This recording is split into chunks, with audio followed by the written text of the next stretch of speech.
is indifferent to us. Nothing in this world is indifferent to us. Nothing in this world is indifferent to us. Nothing in this world is indifferent to us. The Holy See. Nothing in this world is indifferent to us. Nothing in this world is indifferent to us. The Holy See. Nothing in this world is indifferent to us. Nothing in this world is indifferent. Sister, Mother Earth, who sustains and governs us, and who produces various fruit and with colored flowers and herbs. Nothing in this world is indifferent to us.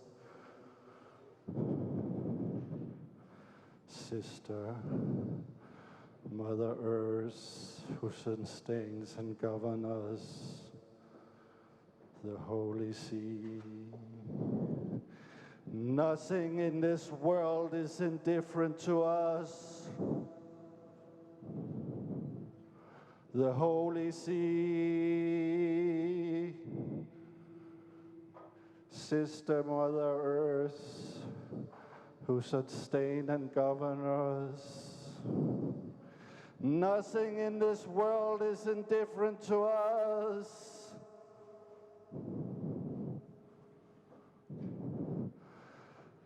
Sister Mother Earth, who sustains and governs us, and who produces various fruit with colored flowers and herbs.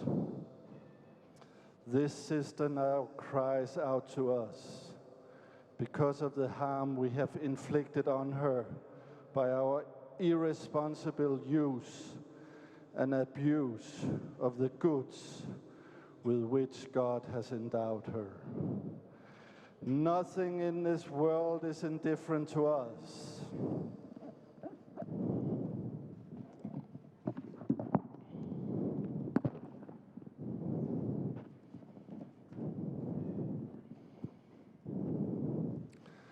Nothing in this world is indifferent to us.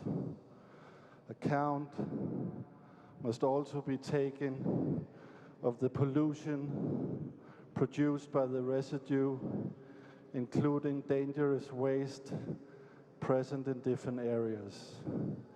Each year, hundreds of millions of tons of waste are generated, much of it non-biodegradable, highly toxic and radioactive, from homes and businesses, from construction and demolition sites, from clinical, electronic, and industrial sources.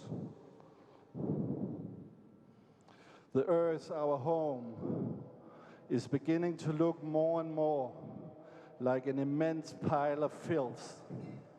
In many parts of the planet, the elderly lament that once beautiful landscapes are now covered with rubbish. Industrial waste and chemical products utilized in the cities and agricultural areas can lead to bioaccumulation in the organisms of the local population, even when levels of toxin in those places are low. Frequently, no measures are taken until after people's health has been irreversibly affected. These problems are closely linked to a throwaway culture, which affects the excluded just as it quickly reduces things to rubbish. To cite one example, most of the paper we produce is thrown away and not recycled. It is hard for us to accept that the way natural ecosystems work is exemplary.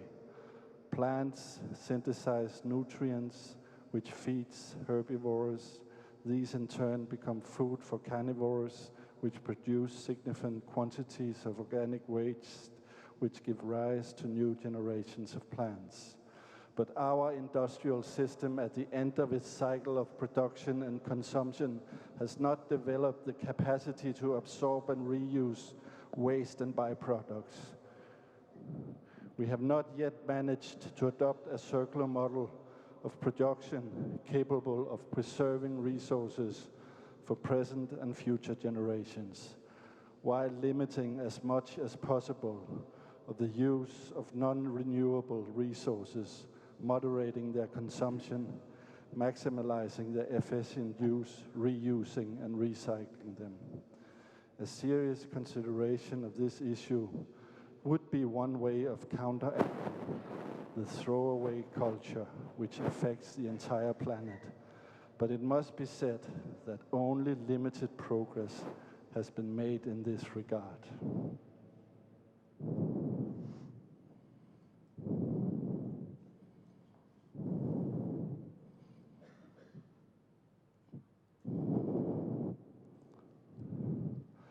Love, overflowing with small gestures of mutual care, is also civic and political, and it makes itself felt in every action that seeks to build a better world.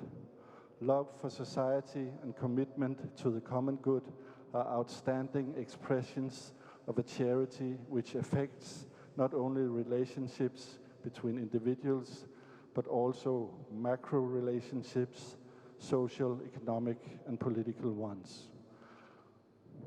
Social love is the key to authentic development. In order to make society more human, more worthy of the human person, love in social life, political, economic, and cultural, must be given renewed value, becoming the constant and highest norm of all activity.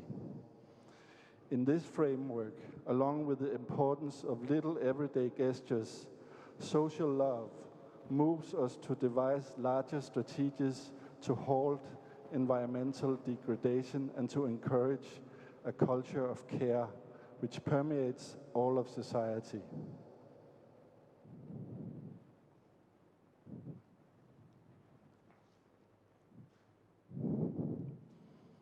None of us are clean.